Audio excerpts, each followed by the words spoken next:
Bueno, regresamos en este rumbo de la mañana y vamos a recibir con un fuerte aplauso un invitado muy especial y querido por todos nosotros, el profesor Antonio Siriaco, economista, parte de esta familia, pero sobre todo un hombre que habla de economía, de supuestos macroeconómicos, pero de una forma que la gente llana le entiende, de una manera que la gente... Ustedes no tienen que ser profesional para entender al profesor. ¿Cómo estamos, maestro? Bueno, yo estoy sumamente contento de estar dentro de este grupo de jóvenes, excelentes comunicadores, profesionales, y que han tenido un espacio, abierto un espacio importante y han venido de manera ascendente, ocupando quizás, vamos a decir, hoy en día, la atención de la gran mayoría de la población dominicana. Muchas gracias, profesor. Iniciar esta conversación, maestro.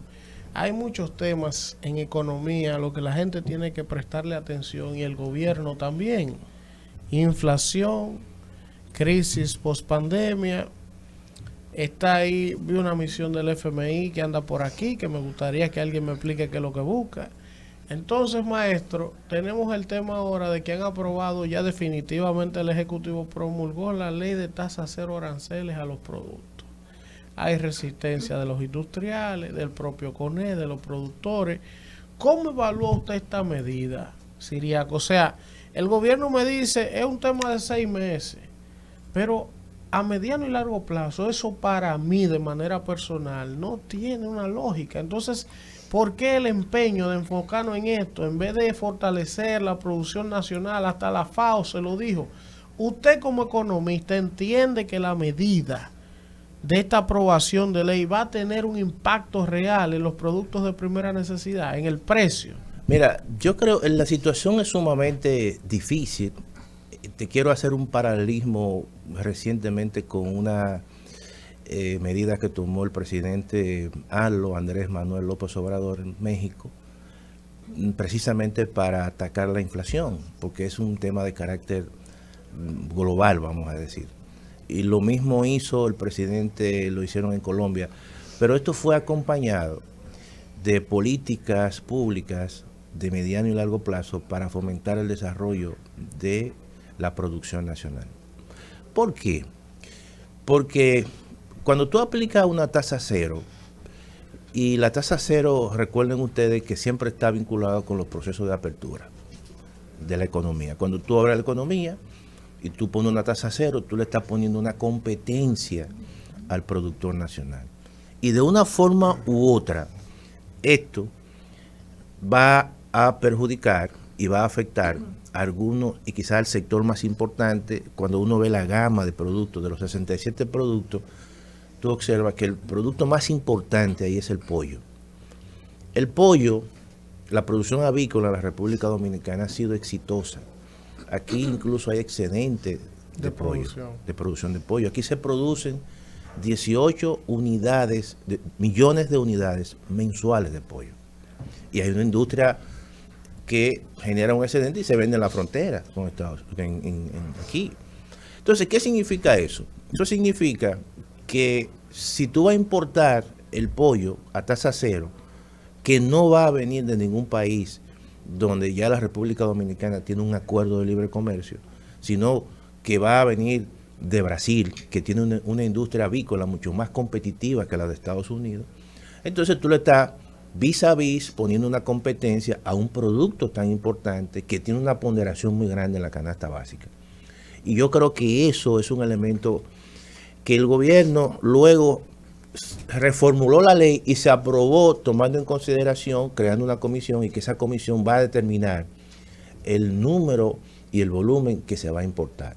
Eso es importante porque ¿cuál ha sido la tradición en la República Dominicana? Que tú le das un permiso de importación a una persona y esa persona quizás se lo transfiere a otro y importa volúmenes en una fecha que coincide con la cosecha, con la producción nacional. Y trae como consecuencia que deprime el precio. Entonces, hay dos elementos básicos que hay que definir dentro de ese contexto de esa ley. En primer lugar, el volumen que se va a importar. Y en segundo lugar, la fecha en que se va a entrar al mercado. Eso es sumamente importante. Ahora, como el tema de la inflación es un tema y será un tema persistente durante los próximos meses, el efecto que puede tener eso es prácticamente Muy ínfimo. ¿Y por qué lo digo? Bueno, porque precisamente en 6 meses no es verdad que tú vas a disminuir los precios, tomando en consideración que la inflación es mucho más permanente. Entonces, la otra medida que yo creo que el gobierno debió haberla bien planificado es establecer un programa nacional de incentivo a la producción nacional. Pero lo tenemos. Y eso, oye, lo tenemos en el sentido, pero que se haga algo dentro del contexto que estamos viviendo. De la medida que se está aprovechar la crisis mundial y fortalecer para entonces. Y yo puse el ejemplo de México porque AMLO precisamente hace un anuncio y dice, vamos a hacer esto, vamos a proteger a los grupos vulnerables, pero también vamos a establecer un programa paralelamente, porque al final lo que estamos viendo es que la inflación se va a prolongar mucho más allá de lo que nosotros estamos pensando, y lo más importante es que la producción nacional responda. Oye, puede ser que esté caro, pero que esté ahí, que no escasee. Entonces yo creo que a ese plan del gobierno le ha hecho falta esa parte, profe, desde mi punto de vista. Un placer tenerlo por aquí con nosotros. Usted ha mencionado la palabra inflación, yo creo que en todas las oraciones que ha dicho.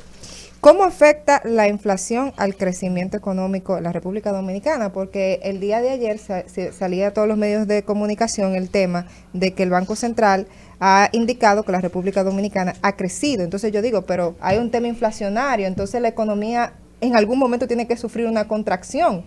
¿Cómo es que crecemos cuando tenemos también una de las inflaciones más altas de América Latina, sobre el 10%? Y aparte de todo eso, tú me dices que la economía dominicana, en vez de contraerse, que es lo que sucede, está básicamente creciendo. No, mira, lo que ocurre es lo siguiente. Recuerden ustedes que el Banco Central ha venido tomando medidas de incremento en su tasa de política monetaria, que es una tasa de referencia que tiene influencia en el resto de las tasas de interés del mercado, básicamente en la tasa activa y pasiva. Esos incrementos todavía el mercado no lo ha reflejado. Poco a poco, siempre hay rezagos, pero a partir del segundo trimestre, ya entonces tú vas a observar que va a haber cierto nivel de contracción en la actividad económica y básicamente en la inversión privada y en el consumo privado. El mismo Banco Central, por ejemplo, a principio de año, en sus pronósticos hablaba de un crecimiento de un 6%, quizás en la horquilla más alta, pero ya dice que no, ya te dice que el crecimiento que se espera va a estar entre un 5%. ¿Qué significa eso? Bueno, que el mismo Banco Central sabe que la situación que él mismo está provocando en términos de una política monetaria mucho más restrictiva, eso tendrá efecto en los próximos trimestres. Y eso es normal, porque el Banco Central lo que está es tratando de disminuir la demanda y eso le quita capacidad a la actividad económica, hace que con tasas de interés más altas, menos negocios se incorporen al mercado, la gente consuma menos y eso se va a reflejar en los próximos meses. Y yo tengo el temor de que con ese anuncio que dio el Banco Central, quizás la próxima semana estará dando otro anuncio de un incremento de la tasa de política monetaria. Recuerden ustedes, lo que tienen préstamo. Recuerden ustedes, y ya lo ha hecho el Banco Central. En un primer momento este año anunció un crecimiento y después vino la parte de presentó la zanahoria y después presentó el garrote.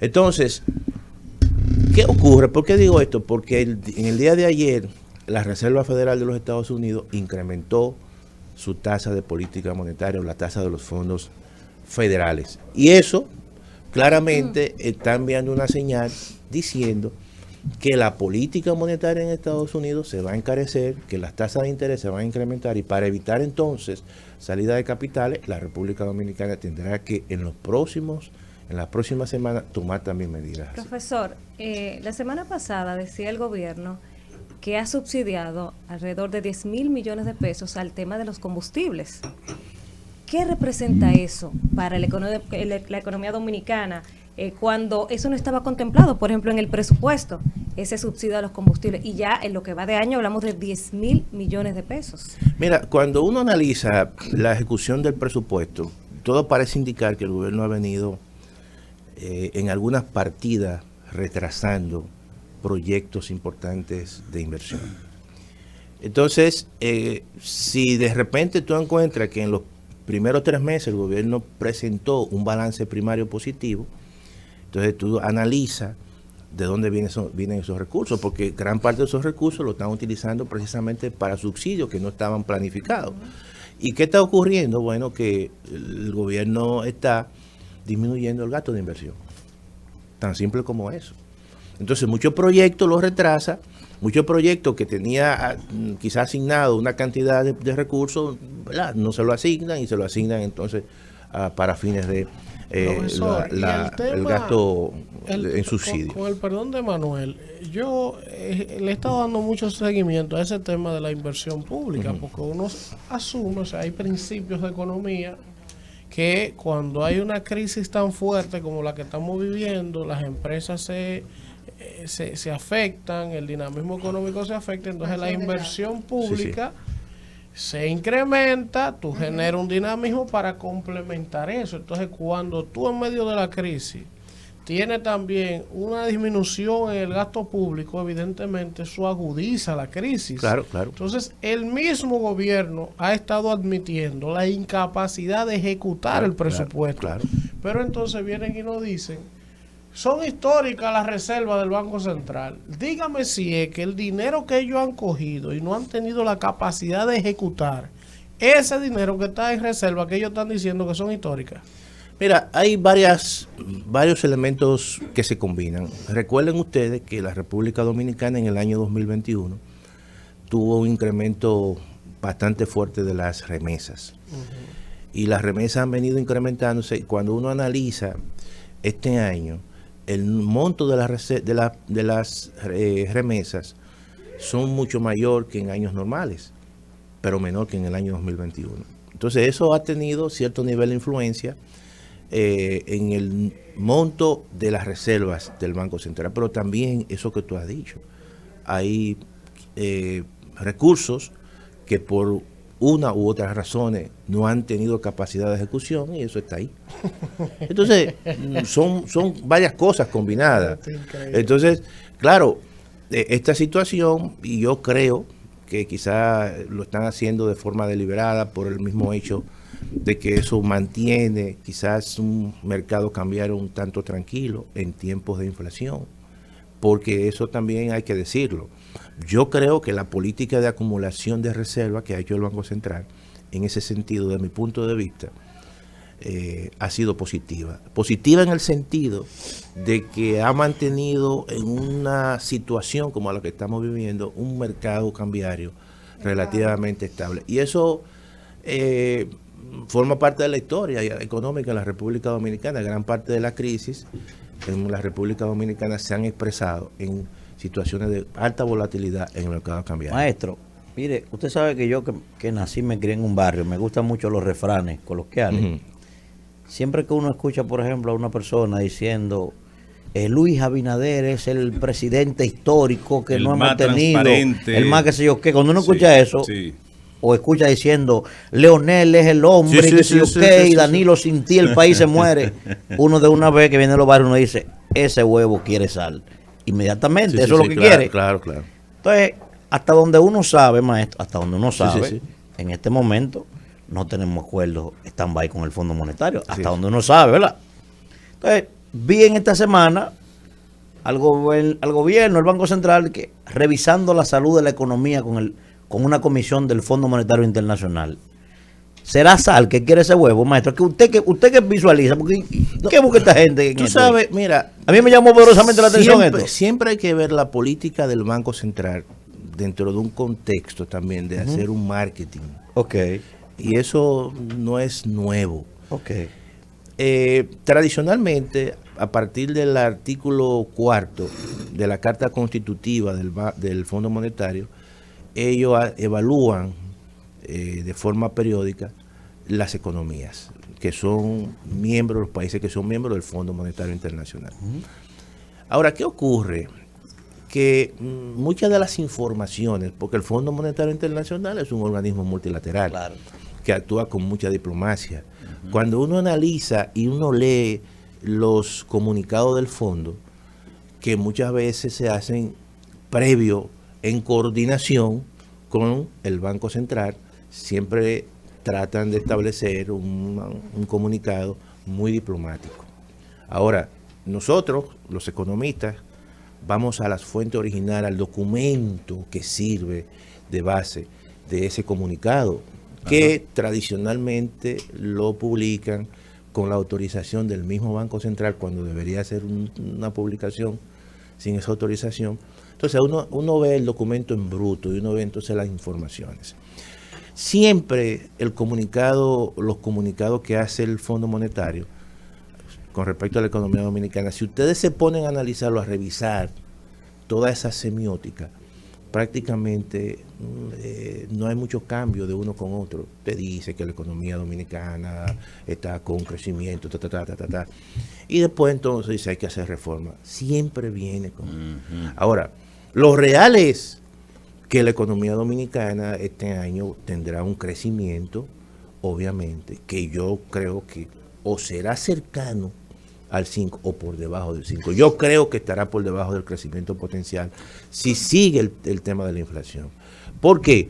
Porque el Banco Central tendrá que seguir incrementando, si sigue la inflación, la tasa de política monetaria tendrá que seguir incrementando, y eso va a achicar aún más el crecimiento de la economía y la actividad económica. Eso Maestro, es lo real. Maestro, y se le paga a esas comisiones cuando no por ejemplo, cuando yo sé que tenemos algún acuerdo, ellos se convierten en policía de la economía de uno cuando hay un acuerdo con ellos. No, ellos pero eso, cuando no hay acuerdo, no, ellos hay que pagarle esa comisión, por esos informes, esa cosa. No, porque esa es la labor de ellos. Esa es la labor del Fondo Monetario. El Fondo Monetario es una institución que multilateral donde los gobiernos tienen su cuota. Y entonces se supone que la labor de esos funcionarios es cada X tiempo van y analizan la economía de cada país y rinden ese informe. Exacto. Pero ya todo eso está cubierto por la cuota que paga el país. Y destacar, ahora, maestro, que aunque no haya préstamos recientes, aquí hay alianzas estratégicas. No, eso estamos de acuerdo. Que quería saber que hay que pagar adicional a la cuota. Eso la particularidad y como un apéndice es que la deuda con las instituciones de Bretton Woods son deudas multilaterales. Claro. Ahora, esa deuda multilateral, la diferencia con la deuda colocada en bolsa de valores, que ojo, desde el gobierno de Danilo a la fecha, la mayor parte de la deuda que se ha colocado ha sido en bolsa de valores, es decir, deuda especulativa. Sí. Si aquí hay una huelga especulativa, nos suben el default. La diferencia es, porque Danilo se decantó por la deuda de las bolsas de valores, es porque no disciplina al Estado a un comportamiento tributario, fiscal y de gasto específico. Es más rápido y además tú lo puedes utilizar como apoyo presupuestario como tú quieras. Tú lo pones en el presupuesto. Claro, ahí te exigen, ahí te dicen, mira, tú tienes que tener una contrapartida y mira los proyectos para esos proyectos. Entonces tú no puedes desviar eso. Y vienen con una... nada de eso. Vienen con una receta. Yo tengo una pregunta. Profe. Pero es que exacto. El debate está bien. Sí, pero la pregunta es, hablamos de la expansión del gasto. Usted habló de la política monetaria del Banco Central. Hablamos un poco del tema de las ejecutorias del gobierno. Ahora hablemos de los préstamos. Porque en la República Dominicana estamos en una situación extraordinaria, pero también es una realidad que es donde en esta situación extraordinaria se ha tomado mayor cantidad de préstamos y tenemos más del 65% del PIB comprometido. ¿Qué significa eso? Bueno, mira, yo creo que el gobierno se seguirá endeudando. Si esto sigue así, el gobierno se seguirá endeudando. Obligatoriamente. Eso tiene repercusiones, tendrá repercusiones en el futuro inmediato. Mira por qué. Porque si tú disminuyes la inversión privada, si hay un achicamiento de la actividad económica y a su vez el gobierno tiene dificultad para ejecutar el gasto, por ejemplo, a nosotros, si tú analizas la ejecución, quizás quizás un 12% debió de ser el porcentaje del gasto de inversión con respecto al gasto total. Pero es como alrededor de un 6 o 7%. ¿Qué significa eso? Que la capacidad que pueda tener el gobierno para generar ingresos futuros se limitan y eso disminuye la eficiencia de la economía. Entonces, cuando tú tomas prestado, se supone que tú tomas prestado para proyectos de inversión. Esos proyectos de inversión te van a generar los recursos disponibles para tú pagarlos. Si tú limitas eso y tú sigues tomando prestado, ¿qué significa eso? Que los próximos años en el presupuesto el gasto de interés va a ser muy alto y como consecuencia eso traerá que el gobierno, si no ha hecho reforma tributaria, si no ha incrementado sus ingresos de forma importante, entonces eso le genera una dificultad en las finanzas públicas. Sí. Y además concomitantemente con un menor ritmo de crecimiento. Y eso es lo que, y si tú le sumas la inflación, eso es lo que se le llama. Una bomba de tiempo. No, inflación, estancamiento con inflación. Maestro, Inflación. desde hace unos meses el gobierno se ha visto interesado en buscar la forma a través de la cual crea fórmulas Sí. para que la gente sienta menos los embastes de la inflación y todos estos fenómenos económicos. Algunas, por ejemplo, huevo a 3 pesos a partir de las próximas horas, plátano donde quieran. No huevo a 3 pesos, Inepre, huevo a 3 pesos. Inespre, 7 camiones, dice Víctor. Inepre poniéndose la cómoda a la población. Otras medidas que le sugeriríamos en términos económicos para que la gente sienta desde el gobierno un poco más de protección en ese sentido. Mira, yo creo, te voy a Tú dar, pide la opinión, pero el equipo económico del gobierno no. te voy a dar un dato. La inflación en la República Dominicana, cuando tú la analizas y la pones en un contexto, vamos a decir, comparativo a nivel internacional, es relativamente de las más altas, vamos a decir, en América Latina. Y tú te preguntas, ¿y por qué? La tercera. Tú dices, bueno, pero países con características muy parecidas a la República Dominicana. Sí. ¿Tú sabes qué ocurre? Que aquí hay un sector que se ha invertido muy poco, que es en el sector de ampliar los mecanismos de acopio y de grandes mercados, como ocurre en otros países. Logística. Te voy a poner el siguiente ejemplo. A nivel, por ejemplo, de los productos alimentarios, que es donde hay un peso muy fuerte en la inflación. Sí, la gente lo siente. Tú dices, bueno, vamos a los supermercados son costosos, porque si muchos hacen acuerdos con productores, pero le incrementan valor agregado, y todo eso se lo ponen al precio. Ahora, si nosotros hubiésemos seguido una política de grandes mercas Santo Domingo, Merca Santiago, Sí. eso en cierta manera iba a evitar y a achicar los mecanismos de intermediación. Y gran parte de ese proceso inflacionario quizás hubiese sido menor en la República Dominicana.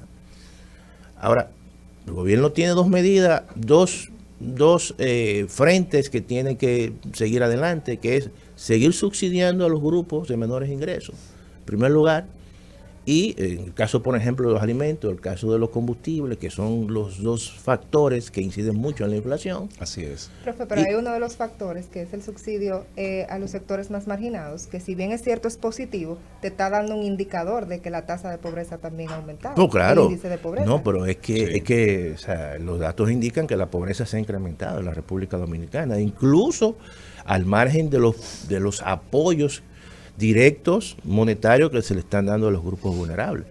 Entonces, los gobiernos están compelidos en esta situación a incrementar precisamente los subsidios. Y un incremento de subsidios con situaciones en las finanzas públicas se expresan en incrementos posteriores en Profesor, el endeudamiento. ahora Interesante. vamos a ver algo. Pero eso es el contexto, ¿eh? Finalmente Ese es de el mi contexto. parte, El gobierno lo está resolviendo. profesor Antonio Inicialmente Siria, la mía. finalmente de mi Es parte, que no usted se pregunto puso más. a Sí, no, discutir. todas las que ustedes quieran. Yo quiero saber lo siguiente, tenemos muchos gobiernos a nivel de Latinoamérica sobre todo, porque a mí me gusta hacer los ejercicios comparados con Sí. los países similares. O sea, no hacemos nada con compararnos con Alemania, con Francia, Estados Unidos, porque las realidades son totalmente diferentes, distintas. correcto. Ahora, hay muchos países de la región que han tenido gobiernos que se sindican de derecha, socialdemócrata, de izquierda, que evidentemente esa supuesta ubicación de ideología, aunque ya casi no existen, también te dan una tendencia en el tema económico que van a manejar los países. Este gobierno, aunque se reniega de eso, ellos lo niegan, se molestan cuando se le dice que se siente como que está más inclinado a los sectores de poder, como que las decisiones en materia económica a favor de la población más de abajo no se ha sentido como con ese impacto, que sí se ha sentido inclinado hacia otro lado, porque ahí está el tema de las clínicas privadas, ahí están muchísimas decisiones que se han tomado, los fideicomisos, la privatización, que no, ojo, no es que sea malo, pero que la gran población siente como, ve acá, pero es que todas las medidas económicas están girando para un solo lado. Entonces la pregunta es, profesor, ¿cómo puede el gobierno desmitificar eso? O sea, que la población entienda que no es verdad, que todas las medidas que se están tomando es para favorecer a los ricos. Mira, ¿es una percepción mía o usted lo ve así también? Mira, yo desde mi punto de vista creo que los imaginarios juegan un papel importante. Y cuando tú diseñas políticas públicas, cuando tú aplicas políticas públicas y cuando tú te rodeas de un entorno, eso envía una señal. Y hay cosas que son muy concretas. El presidente de la República no solamente es político, el presidente de la República no solo es economista, el presidente de la República es empresario. Y lo que se está expresando en términos de políticas públicas y en términos de las acciones concretas es que son políticas que están muy diseñadas sobre la base de el empresariado. No, eso es la realidad, pero eso está ocurriendo, esa es la realidad. Abunde un poquito ahí, no abunde nada. ¿Qué tú quieres que abunde más? Ya no te lo digo. No, porque, oye bien. Para que aclare bien. Eso no es malo. Pero esa es la realidad. Es una mentalidad capitalista. Esa es la realidad. Por ejemplo, de política pública. No es lo mismo.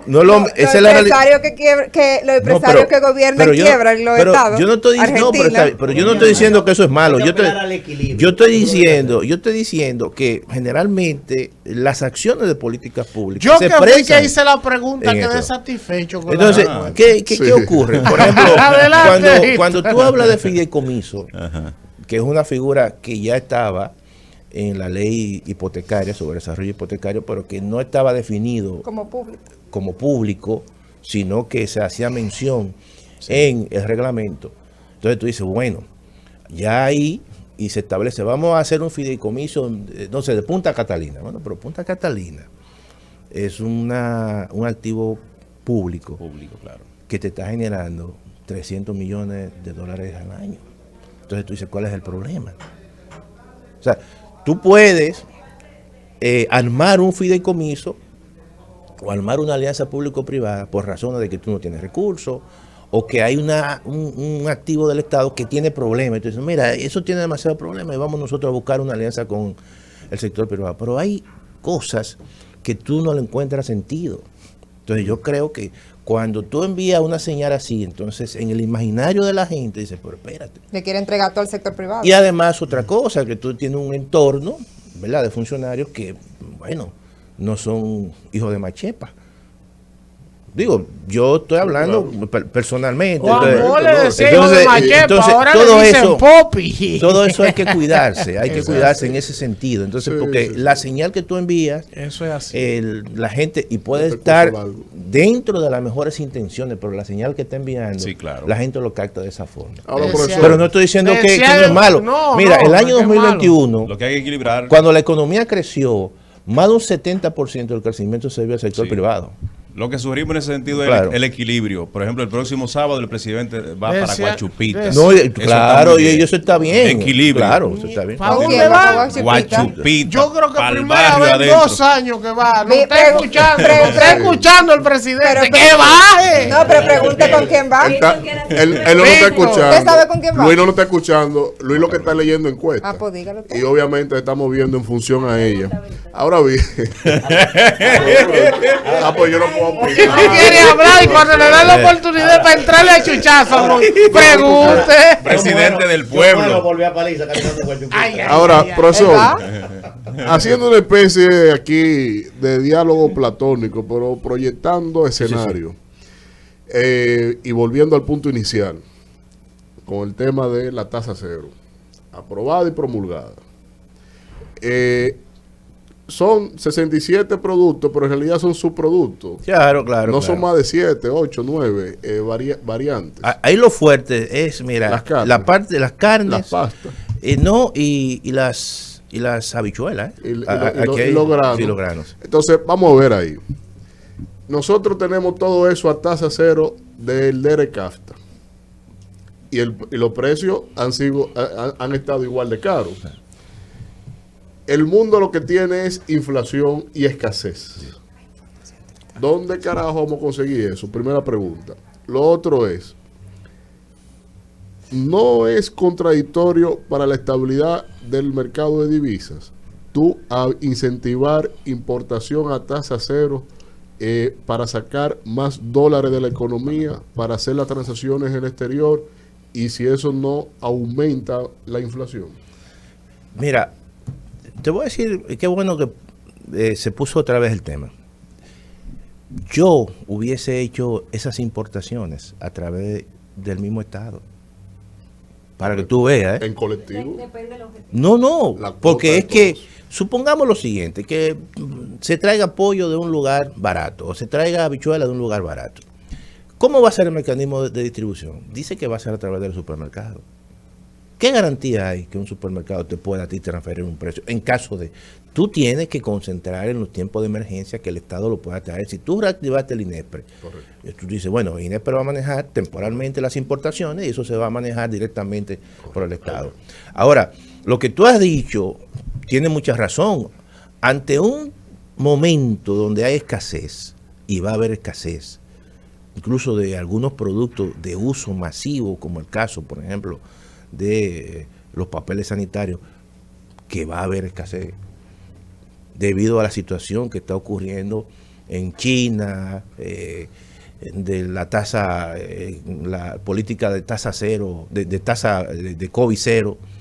Todo eso le quita efectividad, y no es verdad que tú vas a encontrar en algún lugar productos muy baratos que van a estar aquí en el tiempo preciso, y que eso va a evitar. Claro, hay problemas de logística, hay problemas de precios. Entonces, yo no sé, por eso es que yo digo que eso va a ser, no tendrá la efectividad que se espera, ¿no? Y para cerrar el diálogo platónico, porque ya era compleja el planteamiento. ¿No era mejor traer los insumos de producción y utilizar competitivamente esta industria ya instalada aquí en granos, en carnes, en pastas, para nosotros haberlo convertido en una fuente de generación de divisas para mitigar la caída de las remesas de la diáspora en el extranjero, ya que no tienen subsidios sociales? No, mira, en el caso de las divisas, déjame decirte lo siguiente: ha habido un elemento también que ha equilibrado el tema de la caída de las divisas. Tú sabes que el turismo se ha reactivado poco a poco, y eso ha venido supliendo, vamos a decir, todo el tema de la disminución en las divisas, en las exportaciones o las remesas en este caso. Pero vuelvo y te reitero, para mí quizá lo ideal debió ser que tú a los insumos sencillamente tú le pusieras tasa cero, como lo hizo México, como también lo hizo Colombia, y eso, y la gran mayoría de los insumos, de los productos de primera necesidad, tú le pones tasa cero y prácticamente está dándole una cierta protección efectiva al productor. Pero cuando tú lo que está importando es el producto final, el bien final, le está quitando al productor protección. Y eso es lo que va a ocurrir. Competencia desleal. Y competencia. Gracias al profesor Antonio Siriaco. Bueno, más claro ni el agua, decían en un programa que yo veía cuando yo era adolescente. Vamos al contacto, y si volvemos con más del rumbo de la mañana. Rumbo de la mañana.